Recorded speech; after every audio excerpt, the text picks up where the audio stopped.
இன்னைக்கு திருச்செந்தூர்ல மக்கள் பயங்கர கூட்டம். ஒரு கேட்ட உடச்சு உள்ள போறாங்க. 10,000 பேர் உள்ள வந்துட்டாங்க கோயிலுக்குள்ள. சன் டிவியில போடுறான். சன் டிவியில அப்படியே தலைப்புச் செய்தியா ஓடுற பிளாஸ்டிக் போறான். திருச்செந்தூரில் பக்தர்கள் கூட்டத்தை அரசு சரியா செய்யல.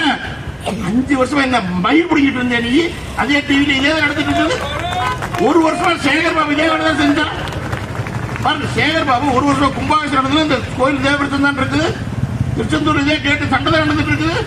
மக்கள் யாரும் தரிசனம் பண்ண முடிஞ்சதா? சேகர் பாபு இருந்தாரு, திமுக இருந்துச்சு. அப்ப சன் டிவி என்ன பண்ணுச்சு?